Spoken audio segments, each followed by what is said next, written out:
Now, ABC 10 News presents America Votes, the 2024 San Diego mayoral debate, featuring incumbent Mayor Todd Gloria and opponent Larry Turner.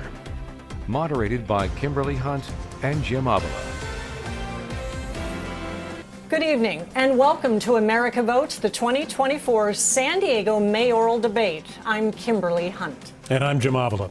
There are now just 7 weeks before Election Day, and we hope this debate will help you get a better idea of where the candidates stand on the key issues facing the city of San Diego. And joining us tonight is Todd Gloria, who has served as San Diego's mayor the past 4 years and previously served as member of the State Assembly and San Diego City Council. And his opponent, Larry Turner, who served 23 years in the Marine Corps and the last 8 years with the San Diego Police Department. This would be Mr. Turner's first elected office. Before we get to opening statements, here's a quick rundown of the rules. Candidates will each have 90 seconds to respond to a question. After each candidate gets a chance to answer, there will be an opportunity for follow-up questions or a 30-second rebuttal.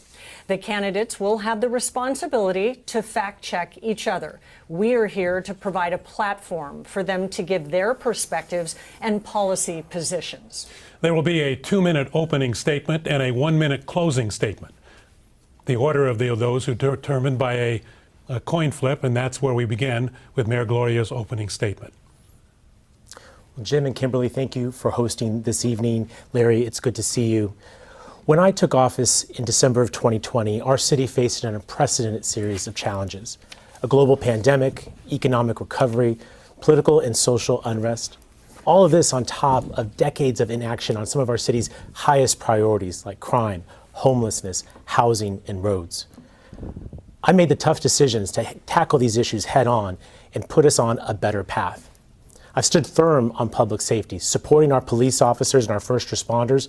And as a result, San Diego is one of America's safest big cities.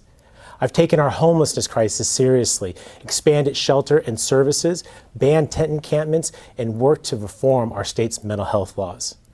We're doing the work to build more housing so that you can continue to afford to call this city your home. And I've been laser focused on infrastructure investments in every corner of our city, from roads and parks, sidewalks to streetlights. This is progress that we have made together, but we're not done yet. And I share the frustration about the many challenges that we still face, and that's why I'm running for re-election. We must remain a safe city for you and your family. We must continue to connect people to services and get them off of our streets for good. We have to build more homes so that the price of housing can come down and put more money in your pocket right now. And we must continue to fix the damn roads. Together, we can continue to build upon the foundations that I've laid and move our city forward. I love my hometown, and I look forward to tonight's discussion and earning your vote this November. And now, Mr. Turner, opening statement.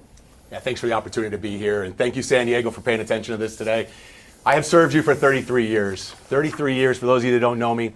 I did 23 years in the United States Marine Corps. I retired as a lieutenant colonel. I served our country leading thousands of Marines and other service members around the world in combat operations and humanitarian relief operations. And, you know, I have worked at Washington, D.C. level. I have briefed countless Congress people, the White House, heads of the intelligence agencies, and I worked in the national security apparatus. I led billions of dollars in national assets and in budgets, and I've got a lot of executive leadership experience. After I retired after 23 years, I moved back to San Diego, and I decided to continue my service as a police officer. And I've been doing that for almost 9 years now. I find that my opportunity to work with people all the way from down inside the tents and all the way up and working with the mayor's office has been instrumental in an understanding of the city that most people don't have. I think I bring that leadership that we need in San Diego. It's not about excuses. It's not about how hard we tried. It's not about how focused we are. It's about results. And anybody that's in the military or been in business understands this is results. That's the business we're in here in San Diego. So we don't want to see this 4 years be repeated for another 4, and that's why I'm running. I'm not a politician. I'm a lifetime independent. Never wanted to run for office. Here I am today because I felt like something needed to happen. I'm a husband and a father of 2 little kids, and I don't think San Diego is that safe place where I can raise my kids and call them San Diegans their whole life. I want to see it fixed. I want to see improvements in this city, and I think we all deserve that. Thank you, Mr. Turner. Let's get to the first question, which is about qualifications. San Diego is the nation's 8th largest city, California's 2nd largest city with 1.5 million people. We are a border town, a military town, a medical research hub, and a tourist destination. That's a lot of responsibility, Mr. Turner. You've never been in government before. Why should voters trust you to govern? Yeah, thanks. Well, I kind of disagree with your premise. I have not been in government before. I spent 33 years in government. I have not been an elected leader, but I don't know that that has really proven to be something that we need in this city. Is somebody with a long resume of public service in elected positions. I bring 6 times more executive experience than the mayor has right now. He had 0 executive experience when he took over 4 years ago. We all see that the city is suffering. You know, our city, unfortunately, nothing in our city is better than it was on the last day of the last mayor 4 years ago. I'm stepping up now. I was hoping somebody else would. As again, I've stated before, I'm not a politician. You know, I have not worked in this field before, but I've worked around it for a very long time, and I have led thousands of people around the world. I don't see this as an insurmountable problem for San Diego. I see that there's a lot of hope. I see that I bring those characteristics that we want to see in a leader that have been elected in other positions around the world, and even here in San Diego. I mean, we did have a mayor who was a chief of police who hadn't been elected, and I have more leadership experience than he had, and he was elected twice to that position. And I think that the mayor's chief of staff is a big fan of Jerry Sanders as well. Thank you, Mr. Turner. Mayor Gloria, your first term has had its challenges, which we will get to in a minute in the debate.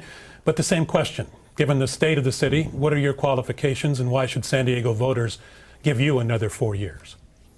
Well, I love my job, and I want to just maybe start by addressing 2 things that were said. Jerry Sanders was our mayor, and Jerry Sanders supports me to be reelected as mayor.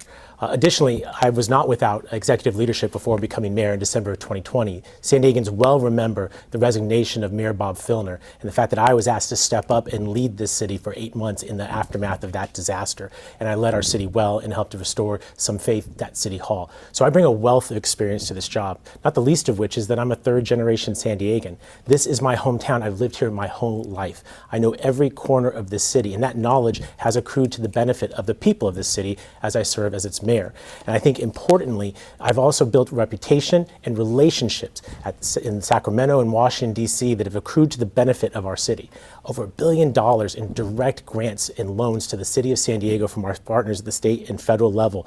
Because we're able to get those dollars, we're now paving more roads. We're now repairing our dams. We're now investing in expanding our airport in Terminal 1. These kinds of experiences are relevant and has allowed me to make the most of these 4 years under the most difficult of circumstances, Jim. These have been a tough 4 years for everybody, anybody and everybody. But despite all that, we have made progress. We have laid the foundation to be able to do more, and that's why I'm asking San Diegans to give me this opportunity to do 4 more years. All right, let's begin with perhaps the most talked about issue in San Diego, homelessness. The problem of people living on our streets is impacting not only the individuals themselves, but everyone who lives and works around them. And we went out to talk to residents all over the city about the issues that concern them. So let's introduce you to Sammy Howell, who's been a San Diego resident for 14 years. My number 1 question would probably be, what are their plans for addressing the homelessness in San Diego? It's pretty severe. If we need more rooms or facilities for people who are struggling with mental health or with addiction issues, then I'd like to hear their plans on that.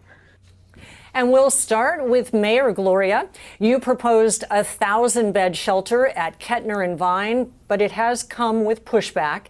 Why do you think the city should move forward with this? And what else do you propose that we do to get thousands more sheltered with the help they need? Yeah. Thank you, Kimberly, and thank you, Sammy, for that question. It is by far the number 1 thing that I'm asked about. And I want to be very clear. Homelessness is our city's top priority, and you've seen me handle it as such as mayor. Start of my administration, we started a coordinated citywide outreach team to make sure that we have repeated contacts with individuals who are living on our streets, offering them services and asking them to come off the sidewalks. We've dramatically expanded the number of shelter beds in our city, adding 931 shelter beds in just the last 12 months alone. But we have to do more. And you've seen me be aggressive at the county and state level and the federal level, doing things like enacting the first behavioral health reforms in our state's history in the last 60 years. Conservatorship leadership reform to take those who are too sick to know that they need to come off the streets and get them the care. I'm now pushing the county to actually implement it. You've seen me go to Sacramento, get $1 billion for cities like ours in order to expand those shelter capacity. And you see me working with our federal partners to increase the amount of permanent supportive housing in our community. Opportunities like the one at Hope and Vine, I'd also say the one at H Barracks and others that we're working on right now are necessary. Despite the progress that we've made in expanding shelter opportunities, the fact of the matter is too many people will go to sleep on our streets tonight, and we have to be able to offer them a bed. The way to do that is to continue to expand our shelter capacity, and I will continue to push to do that because it is not acceptable to leave people living on our sidewalks. The only way to solve that is to make sure we have shelter and housing for them to go to. In the first 4 years, we've done a lot. I need 4 more years to do more. Mr. Turner, you opposed the 1,000-bed shelter at Kettner and Vine. What is your solution for opening up more shelter space and getting those people and thousands more off the streets? Yeah, thanks. I think the key to it is understanding the problem, having a really good diagnosis of the situation with this. And right now, we just don't have that in San Diego. We don't have a true number of how many people are homeless in San Diego. We don't act as though we're approaching a solution to the underlying problems that resulted in people going out there.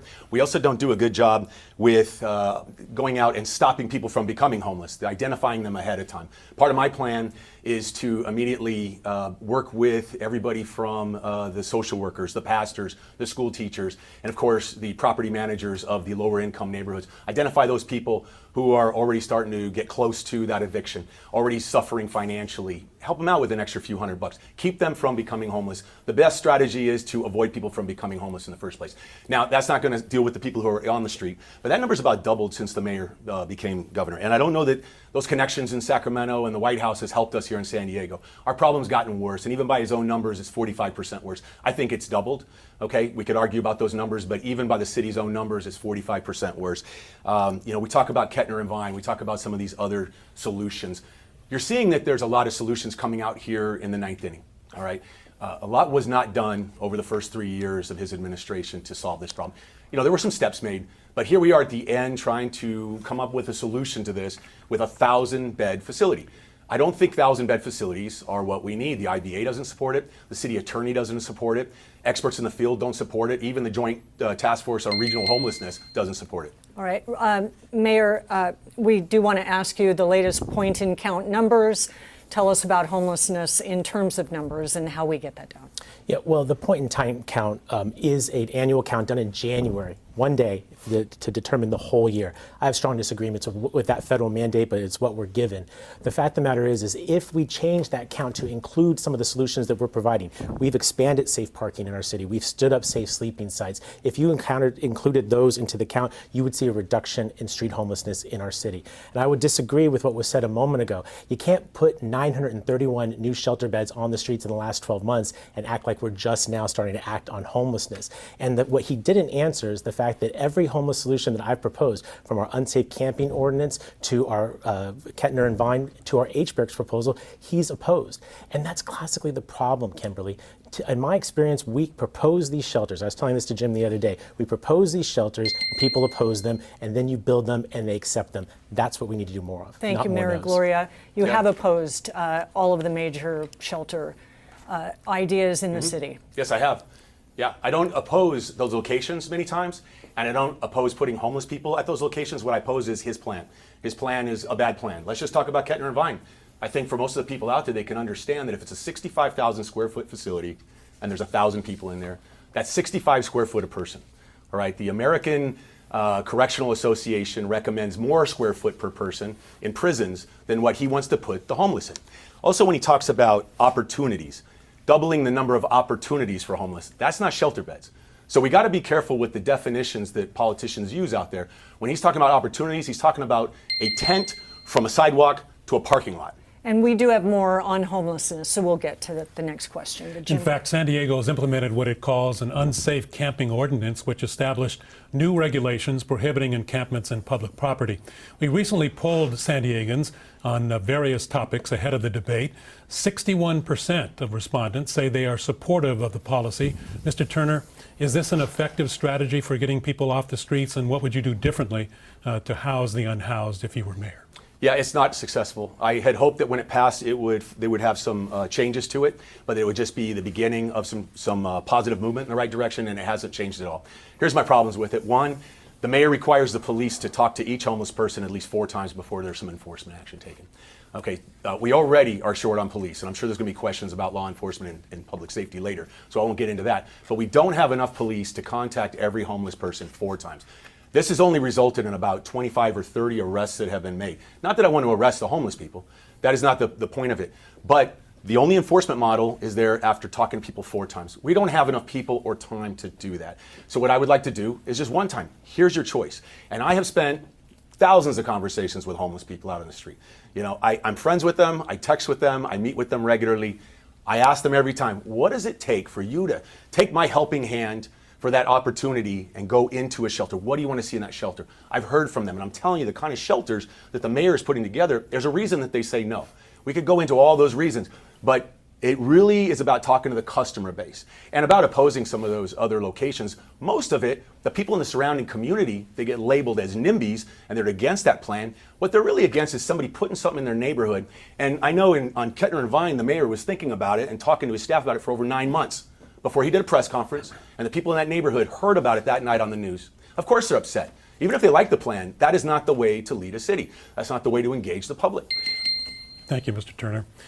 Mayor Gloria, after the city approved the ban, Governor Newsom threw his support behind similar measures, and the Supreme Court ruled that cities can ban encampments. Yet we hear from San Diegans often that it's not working and that there are too many homeless sleeping in cars and tents, sidewalks, parking lots. Is there no place to put them? And the sheriff has said she will not put them in jail. So where do they go? It's a great question, Jim. And let me go back to what Larry was saying just a moment ago, because his opposition to our unsafe camping ordinance is just another example of him being out of step with where San Diegans are at. The polling shows that people support this. But more importantly, to your question, Jim, it's effective. In May of 2023, our monthly homeless count in downtown San Diego showed over 2,100 people sleeping on the streets of downtown San Diego. Just this month, the number is about 850. Now, the number has come down precipitously. It is working. It is certainly better than it was a year ago. Your question is, where do they go? Well, Jim, they go to those over 900 new sheltering opportunities that we've created in the last 12 months. Our safe sleeping sites are wildly popular with folks who would otherwise decline services. And if we can get them into our sites, we can start to wrap them around the services that address the underlying causes of their homelessness and get them into permanent housing. That is our strategy, and it is working, but I admit we have to do more, and that's why I'm running for 4 more years. Jim, to your point about the U.S. Supreme Court decision, San Diegans know some of the worst encampments in our city are on state property, along state freeways and state routes. I'm pressuring the Newsom administration to take this more aggressively. He has issued the executive order, but we need Caltrans to step up and coordinate with the city of San Diego so that when we go out and make contact with folks, they're not simply leapfrogging around, but instead accepting those officer services and getting off the streets for good. We are making progress, but I want to be very clear. This is not mission accomplished. I am not satisfied, and I will continue to push for more sheltering opportunities to get people off the streets. Mr. Turner, as a follow-up, many people in the city, especially who live around Kettner and Vine, are opposed to it. However, a majority of San Diegans actually favor it, according to our latest poll. Why are you against it specifically? Oh, there's a number of issues. I mean, I will even just tell you about the cost of it. This is basic real estate, which the mayor's office just hasn't done well for his entire 4 years. $1.1 billion in lease payments for a $13 million building. $1,100 million for a $13 million building. That's a big one right there. We don't have the money for this sweetheart deal for this person. Okay, and I'd like to go back to the homeless count. All right, we know the streets that we are counting beforehand. It's like having the answers to the bar exam before you go in there, right? And in doing so, whenever the mayor directs city resources to move people out of those streets and those locations, it lowers the number. And I'll tell you another thing is, the encampments that are in the Caltrans area do not count as downtown. Mr. Turner, we have lots to get to. We'll get back to you on this, okay? Mayor Gloria, do you have a response to what he had to say?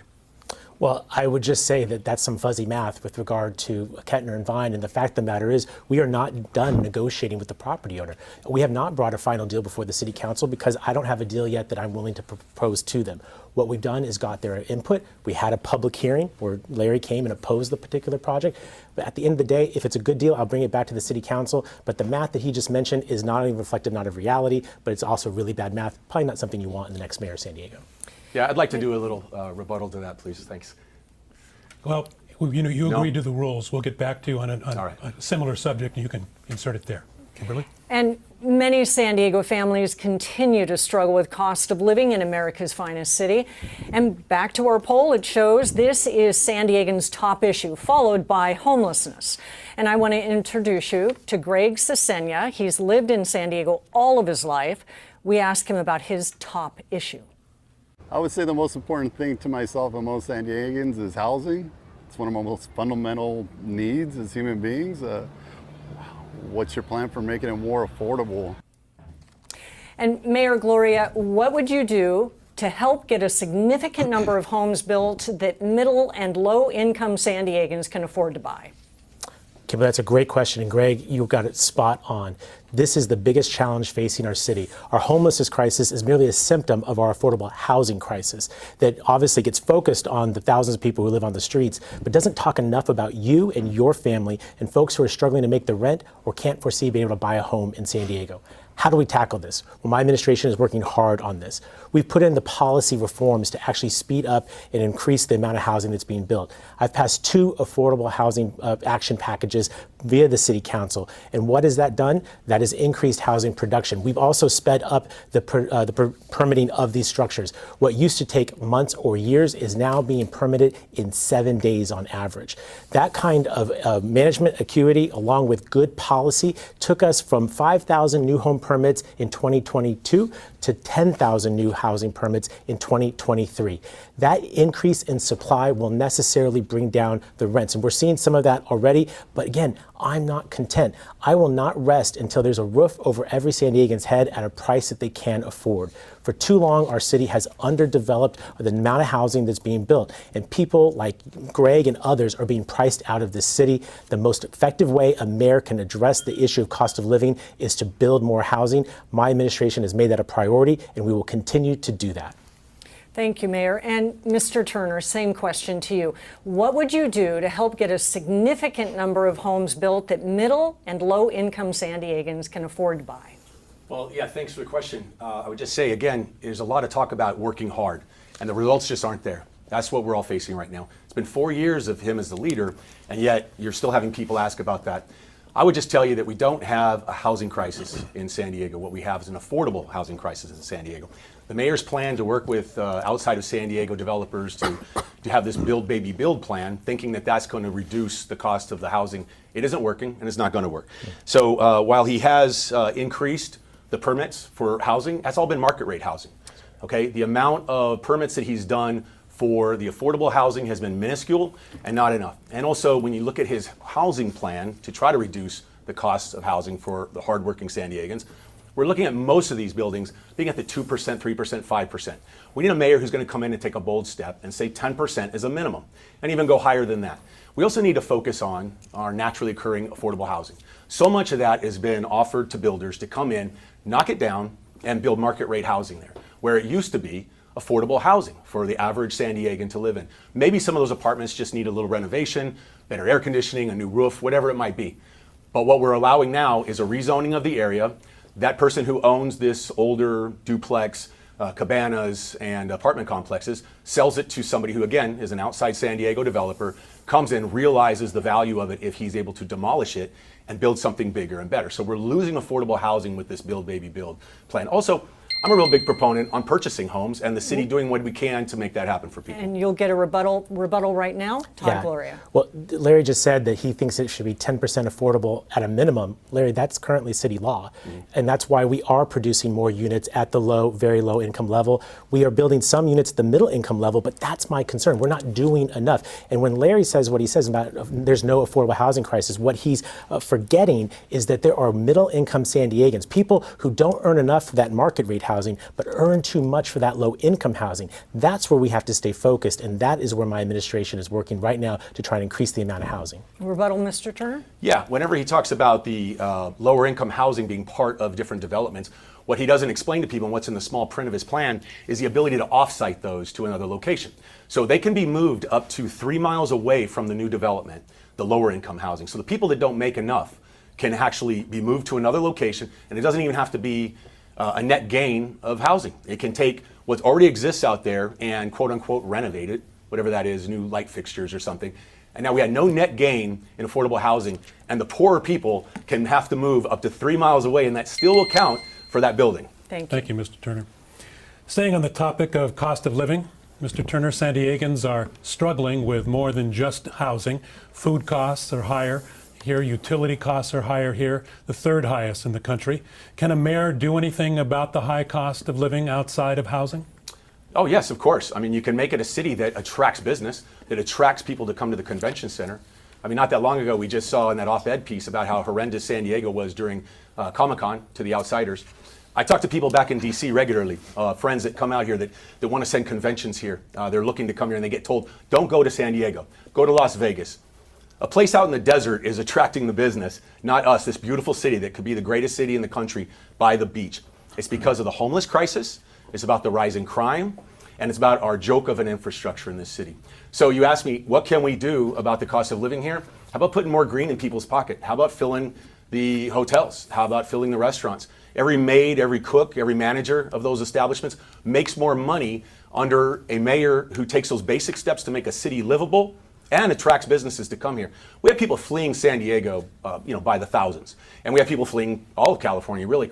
A lot of those businesses that are leaving, for example, up in the Bay Area, they don't want to leave California. This is the California dream, being in San Diego and having an opportunity. But the opportunity is gone right now because we don't have the basic things that help a business to explode and do great work and hire people. So what I'm going to do is I'm going to clean these things up, and we're going to go out there and aggressively bring those businesses down to San Diego, bring in those high-paying jobs, get that convention center full regularly. Everyone's going to have more money, and we're going to do better. Also, I'd oppose giving the mayor more money through a tax increase. To ask the citizens of San Diego to pay double the sales tax, because right now we get 1%. He's asking to double that on the backs of the hardworking people of San Diego. That's not a recipe for success. Thank you, Mr. Turner. Mayor Gloria, same question. You've been in office for 4 years. What is your plan to lower costs for San Diegans outside of affordable housing? Can a mayor actually do anything about cost outside of government? Yes, you can, and that's what I'm doing as mayor. Now, I don't know what he's talking about because there's plenty of cranes over downtown and the rest of our city. I welcome conventions nearly daily as mayor to our town. That still means that there are working and middle-class San Diegans who are feeling the squeeze of higher costs. So what can a mayor do? Jim, that's a great question. What a mayor can do is do what I've done, which is to stand up against unnecessary water rate increases from some of the folks like the County Water Authority. You can stand up and speak out against unnecessary utility rate increases, which is what we've done. I've created an alternative to our existing energy provider in San Diego Community Power that has lower rates. I've opposed Sandag's vehicle mile fee because I don't think that should come out of San Diegans' pockets. And you can importantly focus on making sure that San Diegans have housing that they can afford. At the end of the day, the mayor's office is an incredible platform to advocate on behalf of San Diegans. I'm the son of blue-collar workers, a hotel maid and a gardener, who I know exactly how hard it is to make ends meet in a town as expensive as San Diego. And that's why I'm using this opportunity as mayor to fight against rate increases, to oppose new taxes, and to importantly build housing, because our population is still growing, Larry, and so we do need to build more housing. And when you oppose it, what you're doing is taking money out of the pockets of San Diegans and handing it over to landlords. I'm fighting against that. Thank you, Mayor Gloria. Mr. Turner? Yeah, again, it's stood up for, fought against. These are not results, okay? So I would just like to tell you that 33,000 people left San Diego. Our numbers are decreasing in San Diego. I hope that turns around. I would like to see a new mayor in place that's going to be able to do the changes, going to make people stay and attract people to come back. Our police officers are fleeing for better paying jobs elsewhere. People are fleeing because of the safety here, the homeless epidemic that has doubled. No solution in sight to see this fixed. People with the rent that's just out of control, and no solution in sight from this mayor to make some change.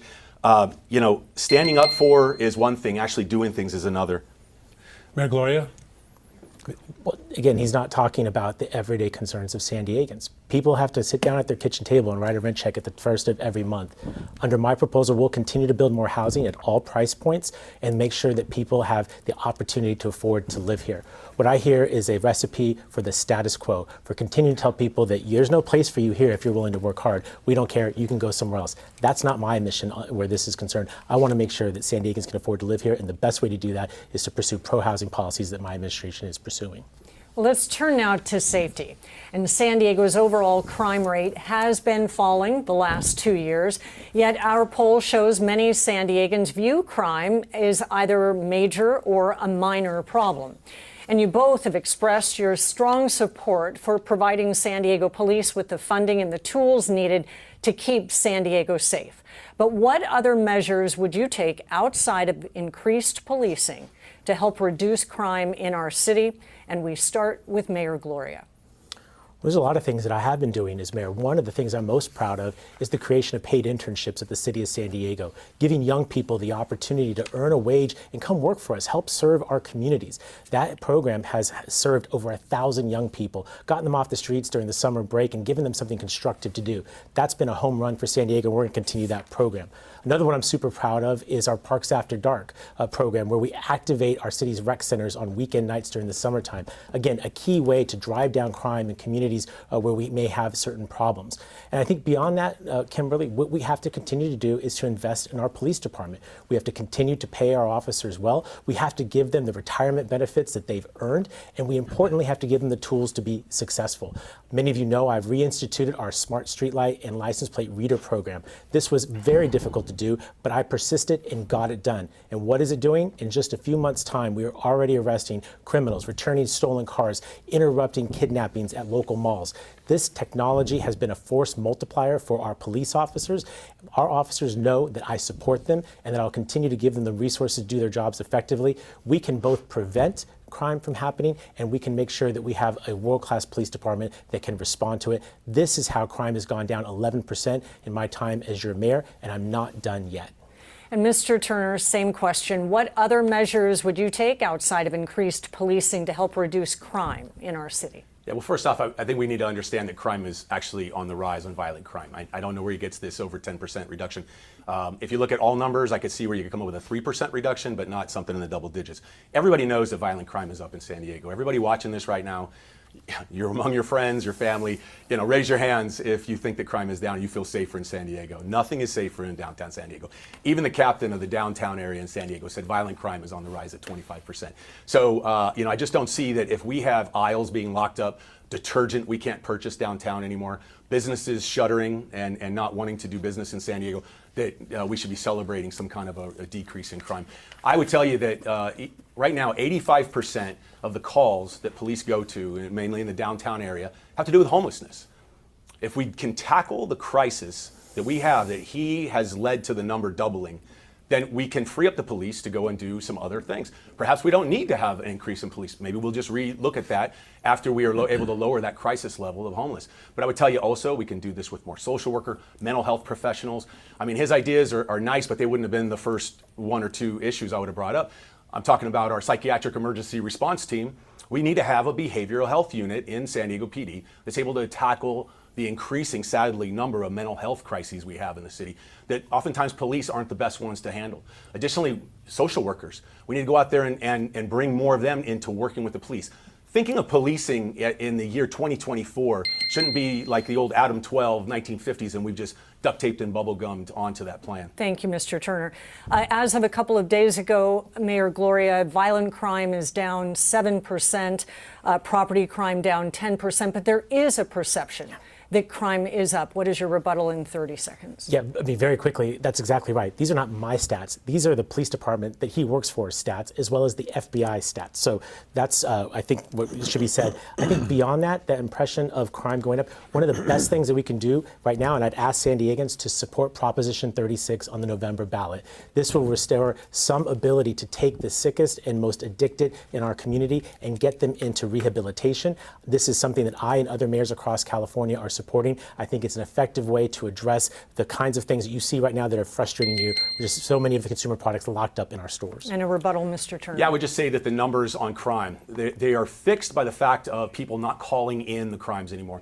We've had a shortage of call takers up on the 4th floor at the police department. If the mayor goes there, he can see all the empty desks. It's easy to hire these people. They get paid higher wages by going to a nearby city, and they're very good at what they do. We need to bring them back so they can answer the phone.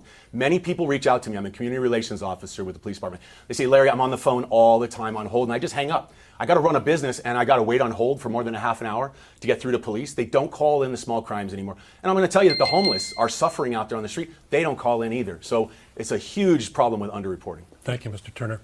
On our website, we asked San Diegans to submit questions on the issues that matter to them the most, and the one topic that many brought up was the change in the municipal code, mainly targeting sidewalk vendors, but also banning certain outdoor classes, including yoga.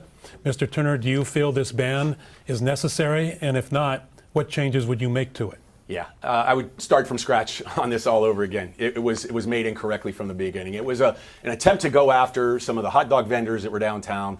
After the bars were closing at 2 o'clock in the morning, I was out there myself to see this. A lot of fights, and also this is not the most healthy food that people were giving because these people didn't have permits. I'm all about people, mom and pops, making extra money, selling tamales at a park or selling some sombreros out by the beach. That's fine. Okay, we need to make the process easier for them to get the permit. And we are in tough financial times, so I don't want to see them suffer through that. So again, to go after law-abiding citizens who are just exercising on the beach, blowing bubbles for kids out at the Mission Bay Park, if that's not the direction the mayor wanted the police to take and the park rangers, well then he should have been a leader and told the police that's not who we're going after.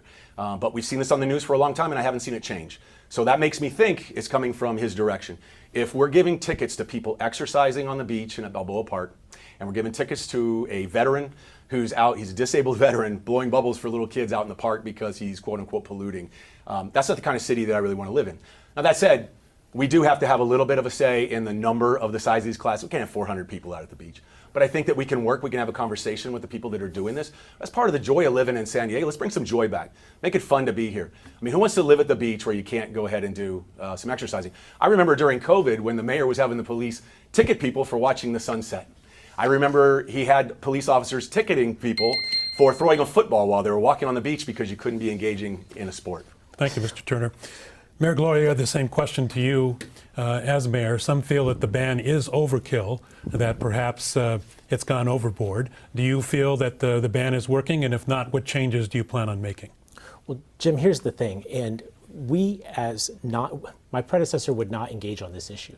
And so after the state basically decriminalized the opportunity to do street vending in the state of California, the city stuck its head in the sand for years. And as a consequence, we got a Wild West situation where there's hot dog vendors in downtown and full-scale fairs along our boardwalk and our beaches. The city council, after multiple years of public hearings and conversations, came up with an ordinance that is now passed. And it has brought more order to our public spaces. He's describing prohibiting people from exercising in our parks. That is not happening. What is being prohibited is the commercial use of our public parks. You and I as taxpayers have every right to be able to use our parks. But as he even mentions, when you have hundreds of people there consuming the entirety of the park for the profit of a single individual, that person should get a permit. In the city of San Diego, you can get permitted to do beach yoga. It's at select locations and their permit is required. I think you're asking, should we consider changing the ordinance? Jim, I have never seen a piece of legislation that was perfect on day one. Every piece of legislation can always stand for some tweaking. I think the recent example of the gentleman blowing bubbles is an excessive example, and that should not happen. And this is ultimately something that we have the opportunity to work on. Are things better than they were a few years ago when, again, the previous administration did nothing? Yes, absolutely. Our public spaces are more accessible to everyday San Diegans who want to enjoy our beaches and our parks. But should we commercialize our parks for the benefit of private individuals? No, we should not. Mr. Turner? Yeah, I'd like to ask, has the ticket been canceled for the bubble man? The mayor could probably have changed that immediately. I don't think it has. I have talked to him and that's not occurred. So again, if this is the kind of stuff we're going after, I see people smoking fentanyl on the sidewalk everywhere downtown. Sadly, I see meth pipes downtown openly. They're not even hiding it. Why aren't we going after people like that? Why aren't we giving them that helping hand? Why are park rangers and police officers giving tickets to people for doing things like this? Because they're making a little too much money? That's the wrong answer. Thank you, Mr. Turner. Mayor Gloria, do you have a rebuttal to that? Well, I would say that I already addressed the issue. Prop 36 would allow us to do the kinds of enforcement that is frankly frustrating right now. I know from our police officers, I talk to them all the time. It is frustrating, some of the drug activity that we see out in public these days. I don't support it, and that's why I'm one of the voices across the state that's saying we have to change this law. Again, I'm going to take this opportunity with talking to your viewers. Please vote yes on Proposition 36. Give us back the tools to have court-mandated rehab and get these very sick and addicted individuals into the care that they need rather than leaving them to die on our sidewalk. And we've also received a lot of viewer questions about the growing number of bike lanes in the city.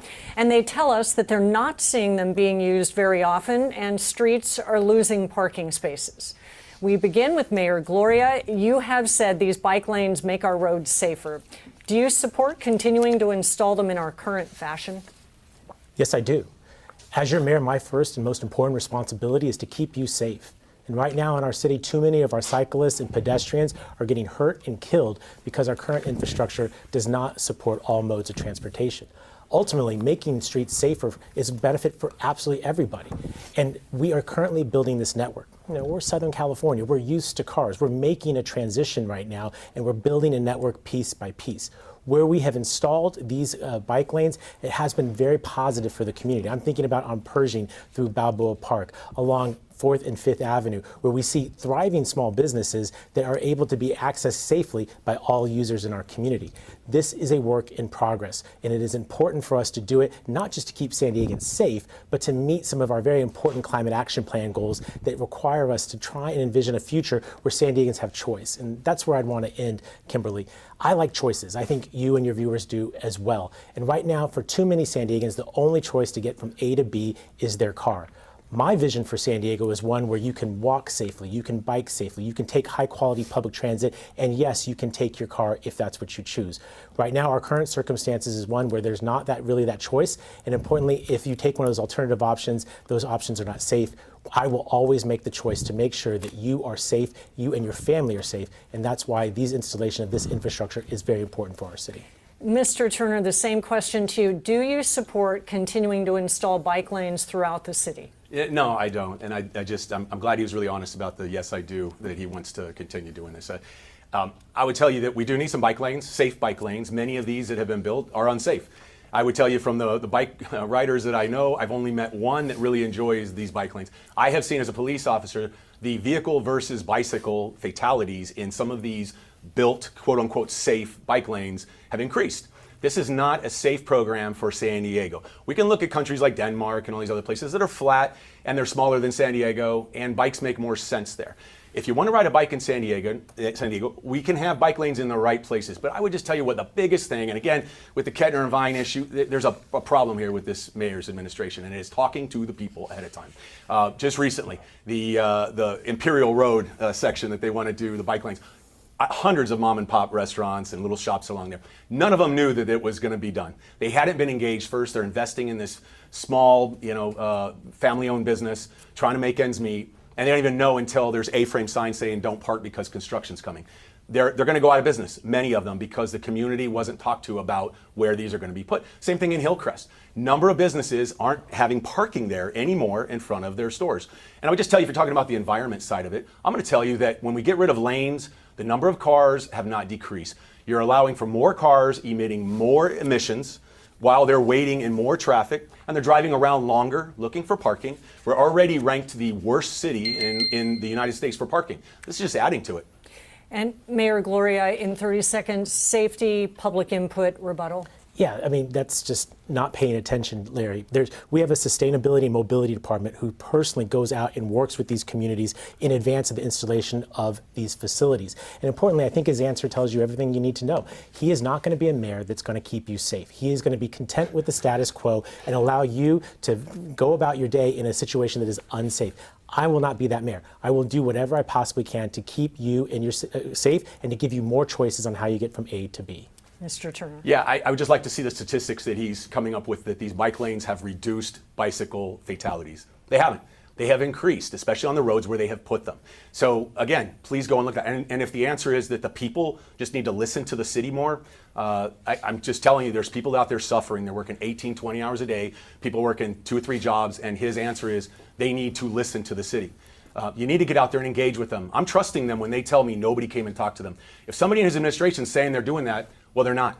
And that's a leadership thing. He needs to take control of his staff and make sure that they're doing what he's asking them to do. Thank you, Mr. Turner. The condition of our streets and sidewalks is always a top concern, and our poll found that 76% of San Diegans say the city needs to do more to improve our streets and sidewalks. We spoke to San Diego resident Celi Bravo, who specifically talked about issues in Mira Mesa. Gold Coast Drive, that road is been super bad. Like I don't know how long that's gonna be, but ever since my mom and my siblings live there, it hasn't been fixed. Mr. Turner, this issue is obviously impacting more than just Mira Mesa. What would you do to address those problems? Yeah, it's sad right now that we don't have the money to put toward infrastructure that we should. I mean, we just had too many bad real estate deals where the city has have an anchor around our neck financially, and we can't find the funding right now to make these repairs. I know the mayor's going to brag about breaking some records this year on repairing road, but there are records because of all the neglect from the previous years. It's kind of easy to jump over that hurdle if you didn't do enough the first few years. But everybody knows that our roads are laughable. I mean, we know it when we're out driving. I think not a mile goes by that you don't maybe let out a swear word for the bump you hit, knowing you're going to have to purchase a new tire or get your struts fixed. Everybody in San Diego realizes our infrastructure is a joke. I mean, we could talk about the stormwater too. This mayor has, unfortunately, he's created a triple of the spending gap on what needs to be done for our city's infrastructure. It needs to be treated like the important thing that it is. Public safety and infrastructure and homelessness. Those are our core responsibilities as a city government. He has neglected these, and it's something that we really just got to focus on over the next 4 years. And if it's going to be 4 more years of the same of this, as President Obama said, we saw the movie, and the sequel's always worse. So if you like what you got with roads, don't expect any promises kept for the next 4 years. Thank you, Mr. Turner. Mayor Gloria, let me quote another famous politician, Tip O'Neill, who said that all politics is local. Pick up the trash, clear the sewer drains, fill the potholes. You've made road repair one of the centerpieces of your administration. Are you happy with what you've accomplished, and what do you say to San Diegans who say they're still not happy with the roads where they live? Yeah. Listen, I've stated very clearly, I'm not mission accomplished. This is only halftime, and we've got more to do. And to Celi, who asked the question referencing Gold Coast Drive, we are under construction right now to finally repair Gold Coast Drive, a road in Mira Mesa that wasn't built correctly back in the 70s and now has fallen to my administration to fix the right way, and we're doing it. That work will be completed in a few months' time. And that's just one of many streets across the city that we have worked on. In my first term, in just 3 years, we have repaved 1,060 miles of roads. That's more than the last administration did in 2 terms. But again, it's not enough. We have completed the condition assessments. It says that what I'm doing right now is good, but we have to do more. And I'm focused and committed in doing that. Under the most difficult of circumstances, Jim, during an economic slowdown as a result of the pandemic, we went from spending $34 million a year on roads in 2021 to a proposed $147 million this year. That is real progress. That is how you get 1,000+ roads repaved. But I'm not happy yet. We've got to do more. Too many of these streets, and I would say other asset classes, our stormwater drains, our public facilities, so many of them need investment. Jim, this is a generational challenge. Our city grew exponentially 50 and 100 years ago after the Balboa Park World's Fair and the post-World War II environment. Many of those assets are coming to the end of their useful life, and that is why I've been laser focused on infrastructure improvements in every neighborhood, because right now it's a challenge to us to meet what past generations of San Diegans have done, and I will meet this challenge. Mr. Turner, you hear what the mayor says about what he believes are his accomplishments on the infrastructure. What do you have to say about that? Yeah, I think some of these things are just showing up to work on time and doing the bare bones minimum, and then wanting some pat on the back for that. This is stuff that most mayors around the country, they don't hold a press conference over it. You fix some roads, and right now the roads are still not fixed. So if he's focused like a laser and he needs to check the laser, this is, again, going back to 4 years ago, promises about sexy streets. This is promises about making sure our roads are clean. And it's really nice that the road that the nice lady asked about is now getting fixed. But, we're in the last couple months of his administration. We need to have started this a long time ago. Mayor Gloria? Well, that work did start quite a while ago, and that's because it wasn't built right in the first time. And it's fallen to me to fix it correctly now, and we're doing that. But Jim, the fact of the matter is I cannot make up for decades of underinvestment in one term.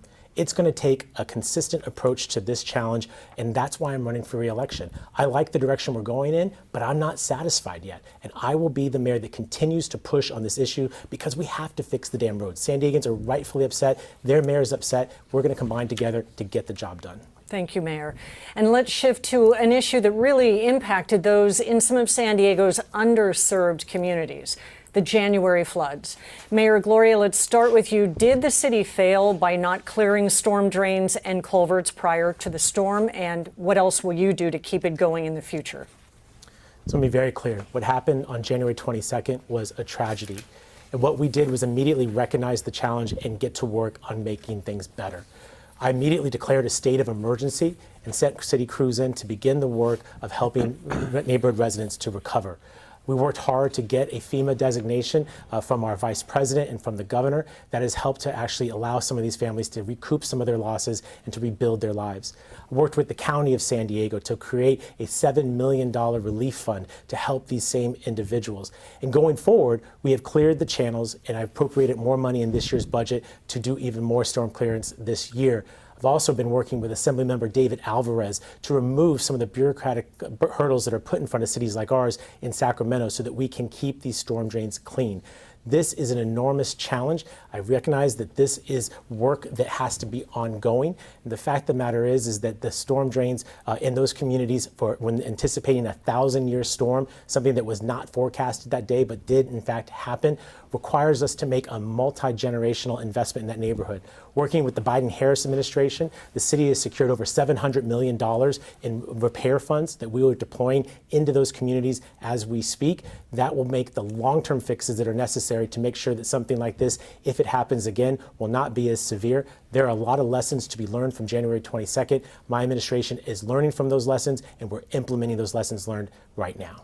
And that topic to you, Mr. Turner, what steps would you take to make sure that something like January 22nd doesn't happen again? Yeah, well, first of all, I haven't ever heard an apology from the city for the people that live there. We had San Diegan citizens die that day.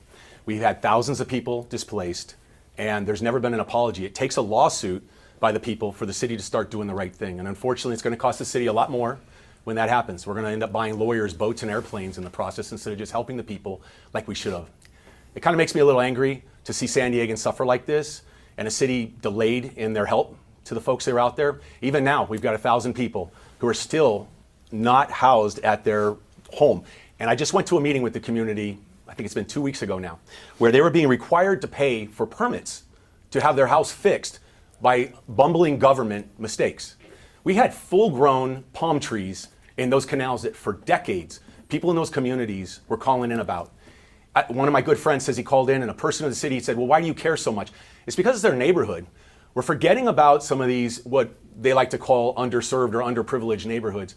There's a big difference in some parts of our communities in San Diego, and it's not humane, it's not right to see those kinds of differences. They've been suffering down there with bad infrastructure for a long time, and it finally came to a head with 2.7 inches of rain. That's not a big storm almost anywhere else in the U.S., but when you have terrible infrastructure and a mayor that doesn't put the money forward to have it repaired like he should, and hide behind some rules, they're saying the state didn't want us to be able to kill some of those indigenous plants. The state came out later saying, no, that we have not had that rule in place on you for a long time. This is something that's easy to fix. Mayor Gloria, your comments. Well, I'd love to know who the individual was about the permit. We were waiving permit fees for recovery for victims of the storms. That was something I did shortly after January 22nd. And importantly, those rules at the state level are not elective, Kimberly. We follow the law, and now that we know the law is no good, we're working to change it. There's a reason why the state legislature approved this bill, and it's on the governor's desk right now, because the rules need to be changed. And I'm hopeful that the governor will sign that into law and untie our hands to be able to maintain our storm drain system at a level that San Diegans deserve. And Mr. Turner, you get the final rebuttal. Yeah, I would just say that the rules had changed. They could remove those trees ahead of time. And the governor's office had said in 22 that they had changed those rules, but we were still following an old rule. We didn't understand that that had been taken off of our plate. We did not need to abide by that rule anymore, and we didn't know that. I mean, that just tells you, for me, I'll tell you what, if Sacramento has a ridiculous rule that makes a San Diegan unsafe, It's ethically, it's morally my responsibility to stand up for San Diegans and fight a crazy rule out of Sacramento. Now, if you're somebody who's working up through politics and you're trying to find that ascension all the way up to the White House someday, well, then you go ahead and you follow whatever rules they're going to put out and follow your party's leadership. Thank you, Mr. Turner. Thank you both for answering our questions. Now each candidate will get 1 minute for a closing statement. And as determined by a coin flip, Mr. Turner, you will go first. Hey, well, again, thank you for this opportunity. It's great to have this. I've been to a number of debates that the mayor didn't show up to. I'm happy he showed up to this one. Unfortunately, it's taped and there's no audience here to ask the questions. Thank you for having some community involvement in this. But I hope that we have an opportunity to do this out in the public where we can hear from the people and do this live instead of taped and edited. But I would just tell you about vision. My vision is one that's going to see a San Diego changed in 4 years, one that is not going to need me to run for re-election. I will run for re-election, but I don't need to campaign. You're going to see the differences. Right now, you see a city that's worse than it was 4 years ago in every aspect. The mayor either had a vision, and this was his vision, and he reached his vision, or he didn't have a vision, which he shouldn't have been hired in the first place, or he failed to get to his vision. Again, 3 reasons to not rehire him for this job. Again, everything in the city is not better than it was on the last day of the last mayor. So again, to give somebody an extra 4 years, he's a very good person, and I commend him for his years of service, but it's time to go and do something else. We need to go in a different direction. Mayor Gloria, closing remarks. So what you've heard this evening is 2 very different visions for the future of our city. My vision is one that is rooted in facts and real solutions with a commitment to make the tough choices to get our city on a better path. That's what I've done for the last 3 years as your mayor. And San Diego deserves a future that is bright and bold and full of new opportunities, not one that clings to the past. I'm a native San Diegan, the son of working class parents who taught me that if you care about something, you should leave it better than you found it. I love San Diego, and I know that you do too. And by working together, I know that we have laid a foundation for real progress to keep our city safe, to house our homeless, to build more homes that people can afford, and to fix our roads. Let's continue to get big stuff done and create the great city that I know that we can be. I respectfully ask for your vote this November to continue to serve as your mayor. Thank you. And thank you both for coming in, sharing your views on how you would keep San Diego America's finest city. Thank you for joining us for the 2024 San Diego mayoral debate. We had hoped at the beginning, as we said, that we'd be able to ask some questions that would help you decide who we would want to become mayor, and I hope that we've done that. Stay with ABC 10 as we get closer to Election Day. For now, good night.